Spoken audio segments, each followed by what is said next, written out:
আমি মোহাম্মদ এরশাদ থেকে রাস্তা থেকে আসা সিএনজি গুলা যে ভাড়া নৈরাজ্য এবং আমাদের যাত্রী নজরুলহাট মদনাঘাটের যাত্রী নেয় না, এই বিষয়ে আমরা আজকে এখানে সমবেত হয়ে কর্মসূচি পালন করছি।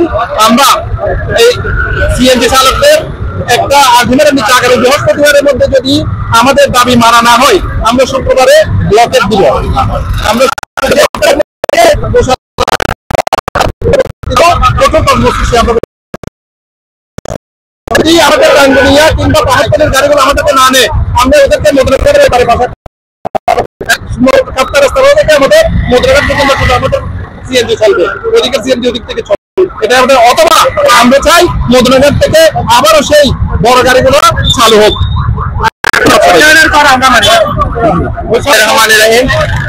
আমি মোহাম্মদ ইফতেখারুল আলম শাহিন, আজকের মানববন্ধনের উদ্যোক্তা। আমি দীর্ঘদিন ধরে এই আন্দোলন করে আসছি, ভোগান্তির আন্দোলন করে আসছি। আমি জনসাধারণের পক্ষ থেকে আমি আগামী দিনের কর্মসূচি ঘোষণা করছি। আগামী শুক্রবার আমরা রাস্তাঘাটে মানববন্ধন করবো। মানববন্ধনের মাধ্যমে আমরা তাদেরকে বাধ্য চলিয়ে দিতে চাই। আমরা পরবর্তী কর্মসূচি আমরা আমাদের এলাকার জনসাধারণের সাথে সিদ্ধান্ত নিয়ে আমরা কঠিন পদক্ষেপ নিব।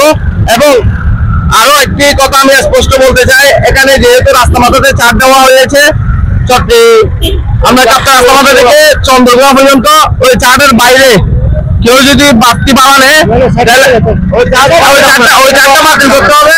ওই চারটা যেহেতু একটু বোয়া এবং তার সাথে একটি সিন্ডিকেট করা হয়েছে, ওই সিন্ডিকেটের 7 জনকে গ্রেপ্তার করা হয়েছে ইতিমধ্যে। আমরা আরো পদক্ষেপ গ্রহণ করব, যেহেতু আমাদের এলাকার জনসাধারণের সিদ্ধান্ত মোতাবেক আমরা কাজ করছি। যেহেতু জনগণের সমর্থন আছে বিধায় আমরা আরো শক্তিশালী একটি কর্মসূচি দেব। যার কারণ হচ্ছে আমাদের এখানে বিভিন্ন শ্রেণীর মানুষ ভুক্তভোগী, এখানে কলেজ থেকে শুরু করে বিভিন্ন পেশার শ্রেণী থেকে শুরু করে এখানে বিশেষ করে যারা দৈনিক চাকরি তাছাড়াও করে তারাই বেশি ভোগান্তি। তো আমরা এই জায়গা থেকে আমরা স্পষ্ট করছি, আপনারা ভালো হয়ে যান।